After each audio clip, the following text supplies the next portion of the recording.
Olá, meus queridos, sejam muito bem-vindos a mais um vídeo e hoje eu vou trazer para vocês um caso muito especial de uma abertura de registros akáshicos que eu fiz recentemente e que foi uma cura, gente, imensa, mas imensa, vocês não têm noção. Ai, ai. Se você é novo por aqui, seja muito bem-vindo. Eu sou a Adriana Souza, sou terapeuta, especialista em florais de Bach, registros akáshicos, Theta Healing, Axis, constelação. E se você já é de casa, traga o seu cafezinho. E, gente, se você é novo, se inscreve no canal, né? Já vamos dar um joinha aqui no vídeo para que mais pessoas vejam essa história maravilhosa, que é sobre uma querida que me trouxe uma problemática muito sofrida, que na verdade ela já tratava em terapia há muito tempo, mas que, gente, vocês vão entender. Sabe quando você faz terapia há muito tempo, ou você faz curso, lê tudo que você pode sobre autoconhecimento, você vai recolhendo pedacinhos, sabe? Pecinhas pequenininhas que vão, claro, te ajudando a entender o que está acontecendo na sua problemática. Mas parece que esse quebra-cabeça ele não monta nunca, né? Nem Sherlock Holmes não consegue desvendar qual é a grande chave da virada que faz com que a gente consiga transformar de verdade essa situação. E na minha experiência, pelo menos pessoal e profissional também, os registros akáshicos, eles trazem, na maioria das vezes, esse divisor de águas, porque a gente consegue acessar ponto específico do que precisa ser visto. E, gente, de novo, eu sou terapeuta, eu trabalho com os florais, com outras técnicas. Tudo é válido, tudo é muito válido. Sempre a gente vai estar num progresso interessante. Mas como é angustiante a gente tratar uma questão e ter dificuldade de ver a solução de uma vez por todas. Tem gente que, sabe, não tem uma problemática tão grande, que tá tudo bem resolver uma coisinha aqui, outra ali. Mas tem pessoas que têm uma questão muito grande, que isso causa um sofrimento muito grande no dia a dia da pessoa, que se aquilo não for alterado de uma vez por todas, aquele sofrimento vai perdurar e ninguém merece viver dentro de um sofrimento, gente. E como talvez vocês devam ter visto aí, né, pela thumbnail e pelo título, né, você tá ouvindo pelo podcast, você viu pelo título, que é uma questão importantíssima com relação ao feminino, e não é só o feminino, é tudo que engloba o dia a dia dessa mulher, que ela tinha questões, gente, eram várias questões na verdade, mas o principal que ela veio querer entender era a relação com a filha dela, porque ela tinha uma relação com a filha dela muito conturbada e ela sofria muito. Ela sentia, gente, ela tratava muito da raiva, ela achava que ela tinha uma raiva muito reprimida, ela explodia muito com a filha dela e conforme o tempo ia passando, desde bebê ela conta que ela tinha uma relação muito difícil com a filha dela, o que era uma grande tristeza, porque ela via as amigas tendo relações ótimas, né, com as filhas, ela vinha de uma família em que as mães, as tias, as avós, todo mundo se relacionava muito bem. Sabe aquelas famílias que se reúnem em volta da mesa para falar com muito orgulho como aquelas mulheres daquela família são fortes e maravilhosas? E ela se sentia uma farsa, gente.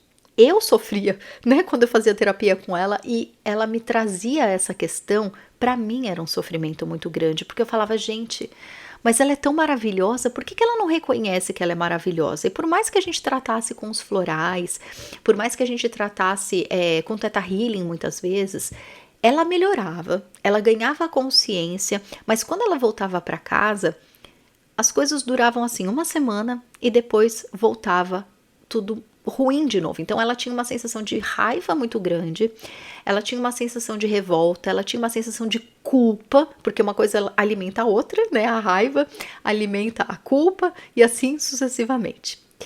Enfim, então ela se sentia muito, não era diferente da família, mas ela tinha, né, um floral que ela tomava muito era o Elme, né, quem entende dos florais, tem aqui um playlist só sobre os florais no canal, tá, gente? O Elme é a essência da sobrecarga, de que a gente sente que não vai dar conta do recado, que aquele dia a dia ou que aquela atividade específica vai exigir tanto de nós que a gente não vai dar conta de realizar. Então ela tomava muito Elme, porque ela estava sempre achando que ela nunca ia ser uma boa mãe, uma boa funcionária, uma boa uma mulher tão forte quanto as mulheres da família dela, porque ela vinha dessa estrutura de mulheres que trabalhavam fora, de mulheres que cuidavam da casa, eram mulheres muito fortes, mulheres muito perfeitas ao olhar dela, claro, né, de personalidade forte, que davam conta de tudo, que tinham a casa impecável, que tinham os filhos impecáveis.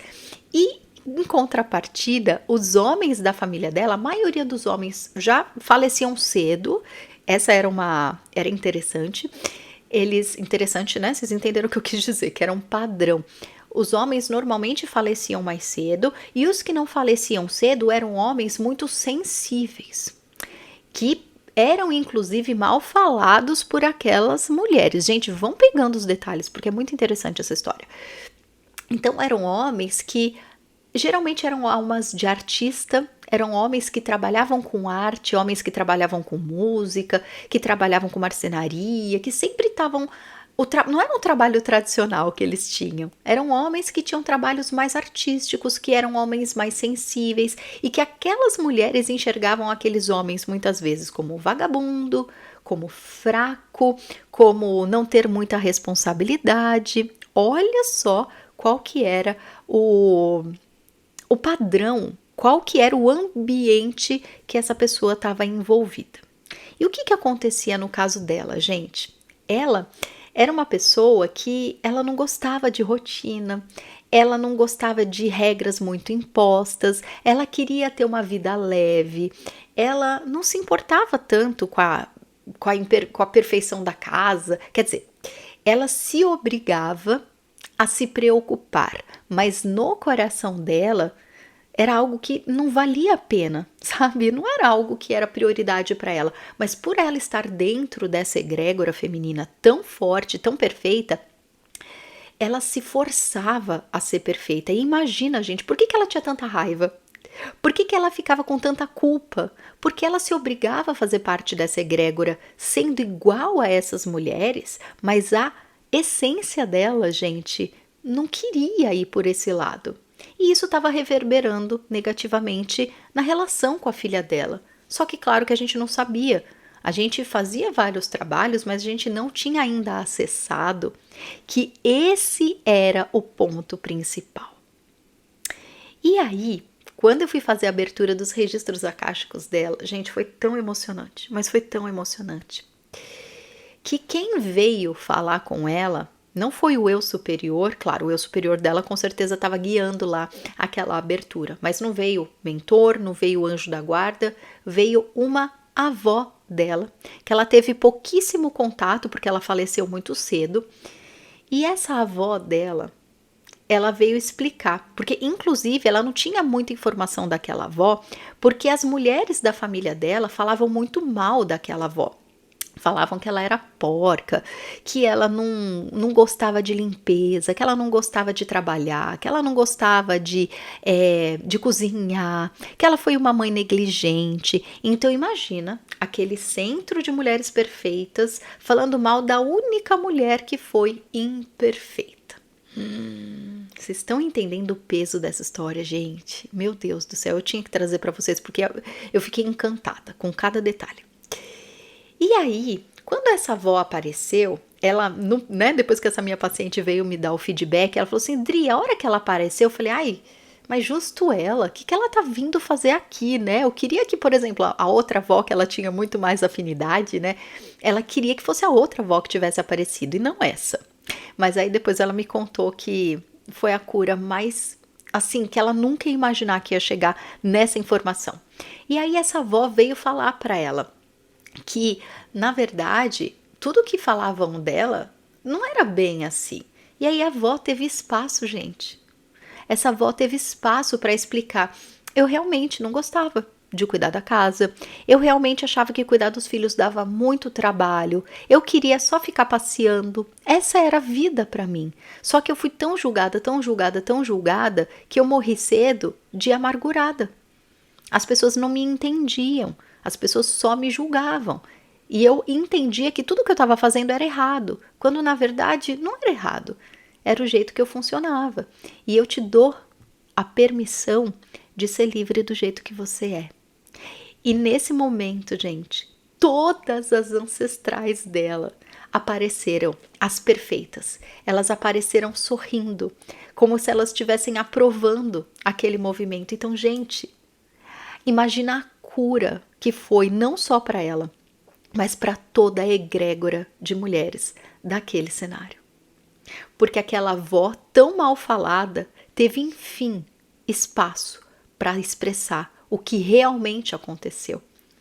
Não é errado uma mulher não gostar de limpar a casa, não gostar de, né, ficar cansada de cuidar dos filhos. Eu não tô falando uma mulher, gente, uma pessoa que é doente e que, sabe, que não tem higiene, que não gosta de fazer as coisas e larga tudo. Não é disso, pelo amor de Deus.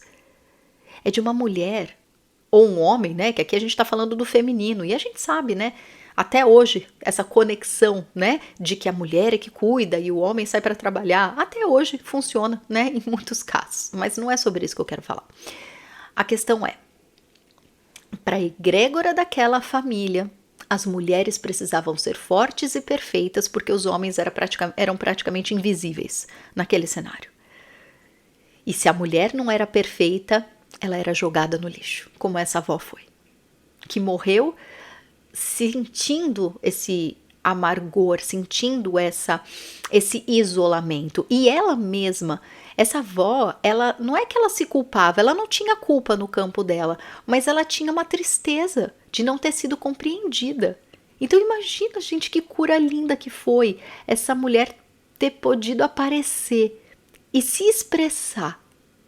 E após a expressão dela, todas as outras mulheres apareceram no campo. A gente fez uma constelação familiar linda, linda. E que foi natural, né? Eu nem precisei dar comando nenhum. O eu superior foi guiando tudo.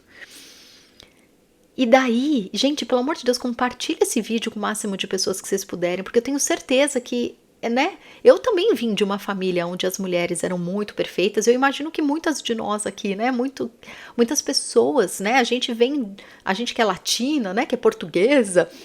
A maioria de nós tem essa construção cultural. Então, não é muito diferente da sua família. Eu tenho certeza que não. Enfim. E daí, essas mulheres vieram abençoar essa cura. Vieram, provavelmente, né? Não pedir perdão, não teve nenhum movimento nesse sentido, mas já tava no ar, sabe? A harmonia entre todas essas pessoas, a harmonia de todo esse cenário, ela se fez naturalmente pela comunicação daquela avó e o entendimento dela. Gente, a libertação para essa pessoa, vocês não têm noção.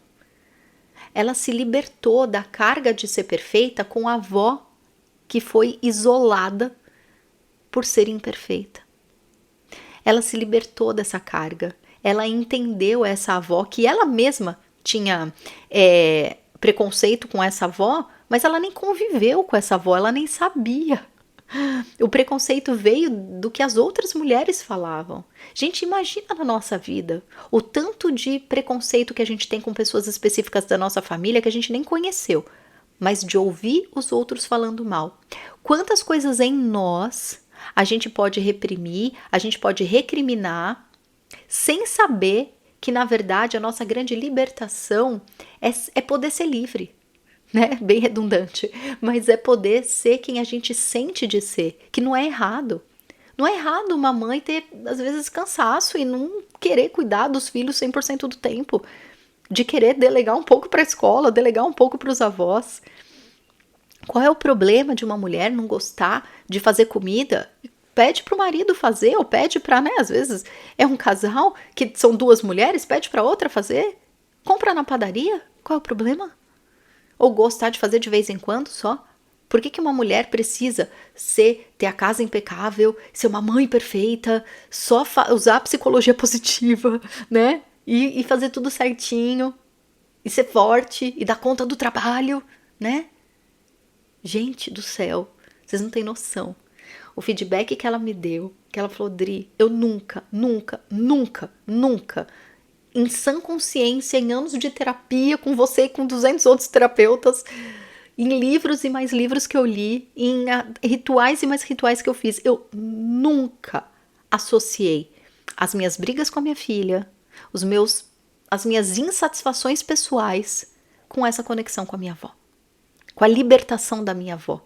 E ela falou, eu nunca ia imaginar na vida que eu parecia com essa avó. E justamente era ela, a minha grande alma gêmea. Era na libertação dela que estava a minha libertação. Ai, gente. Ai, nem preciso dizer o quanto eu sou beneficiada, né, desses atendimentos e de tudo isso. Foi muito especial, foi muito maravilhoso. E eu quis trazer essa história com o consentimento dela, lógico, de compartilhar. Mas eu quero, do fundo do meu coração, que essa, né, como vocês têm me contado, por isso que eu tô trazendo tantas histórias dos registros acásticos, porque vocês me contam o quanto vocês acabam se beneficiando através dessas histórias. Por isso que eu falo, gente, compartilha esse vídeo com outras pessoas, porque com certeza absoluta isso pode tocar o coração de muita gente. Quantas pessoas ouvindo, caramba, eu não preciso ser perfeita igual a minha mãe, igual a minha tia, igual a minha avó, para ser uma boa mulher. Eu posso ser imperfeita, eu posso ser quem eu sou. Porque quem disse que essas outras mulheres eram perfeitas, né? Como elas podem ter se libertado demais também dessa carga, graças a esse movimento. Eu tenho certeza que sim. Enfim, me conta aqui nos comentários o que você achou dessa história. Eu tô aqui até hoje encantada. Eu tenho certeza que de alguma forma isso pode ter tocado seu coração. Se tocou, gente, deixa um joinha, porque dessa forma o YouTube entende que mais pessoas podem se beneficiar desse vídeo. Compartilha, porque eu tenho certeza que outras mulheres com certeza vão se beneficiar. E se você sentir no teu coração o desejo de fazer a abertura dos seus registros acásticos para alguma questão específica da sua vida, talvez você possa se surpreender também como essa pessoa. Às vezes não, às vezes a pecinha que a gente precisa mexer, ela é óbvia, ela tá perto, mas quando a gente acessa a informação através do nosso eu superior, a gente recebe a certeza no nosso coração de que é ali que a gente precisa trabalhar e aí as coisas se transformam imediatamente, tá? Mas pode ser que no teu caso também seja algo nada óbvio ou algo às vezes que você até resiste de mexer. E a hora que você receber a informação, ai gente, é essa cura desse tamanho e que transforma tudo na nossa vida, de verdade. É um alívio, é uma bênção, é o acesso que a gente precisa receber. Os registros acásticos são muito maravilhosos.